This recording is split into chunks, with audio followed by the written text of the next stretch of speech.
ত্রিপক্ষীয় এক নতুন জোট গঠনের সম্মত হয়েছে বাংলাদেশ, চীন, পাকিস্তান। এই প্ল্যাটফর্ম কাজ করবে অর্থনৈতিক উন্নয়ন এবং তিন দেশের জনগণের জীবনযাত্রার মান উন্নয়ন করার লক্ষ্যে। আর এ নিয়ে গঠন করা হবে একটি যৌথ ওয়ার্কিং গ্রুপ। শুক্রবার চীনের পররাষ্ট্র মন্ত্রণালয়ের ওয়েবসাইটে এ সংক্রান্ত তথ্য প্রকাশ করেছে। এর আগের দিন বৃহস্পতিবার চীনের ইউনান প্রদেশের কুনমিংয়ে চীন, বাংলাদেশ, পাকিস্তান ত্রিপক্ষীয় উপমন্ত্রণালয় পররাষ্ট্র সচিব পর্যায়ে এই বৈঠকে প্ল্যাটফর্ম নিয়ে বিস্তারিত আলোচনা হয়।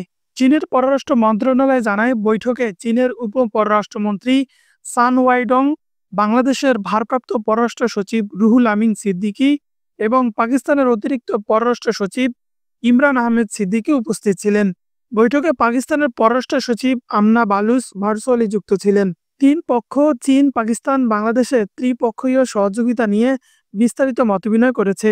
তিন পক্ষ প্রতিবেশী সুলভতা, সমতা ও পারস্পরিক বিশ্বাস, উন্মুক্ততা ও অন্তর্ভুক্তি, সাধারণ উন্নয়ন এবং উইন উইন সহযোগিতা নীতির ওপর ভিত্তি করে ত্রিপক্ষীয় সহযোগিতা এগিয়ে নিতে সম্মত হয়েছে। আর এই ত্রিপক্ষীয় সহযোগিতার লক্ষ্য অর্থনৈতিক উন্নয়ন এবং জনগণের জীবনযাত্রার মান উন্নয়ন করা। তিন পক্ষ শিল্প, বাণিজ্য, মেরিটাইম অ্যাফেয়ার্স, জল সমুদ্র, জলবায়ু পরিবর্তন, কৃষি, মানব সম্পদ, থিংস ট্যাঙ্ক, স্বাস্থ্য, শিক্ষা, সংস্কৃতি এবং যুব সমাজ সংক্রান্ত ক্ষেত্রগুলোতে পারস্পরিক সহযোগিতা অন্বেষণ এবং বাস্তবায়ন করা। বৈঠকে হওয়া সমঝোতার ভিত্তিতে তিন পক্ষ একটি যৌথ ওয়ার্কিং গ্রুপ গঠন করবে। তিন পক্ষ জোর দিয়ে বলছে যে চীন, বাংলাদেশ, পাকিস্তান সহযোগিতার ক্ষেত্রে বহুপাক্ষিকতা এবং উন্মুক্ত আঞ্চলিকতা মেনে চলে, কোনো তৃতীয় পক্ষের উদ্দেশ্য যার লক্ষ্য নয়।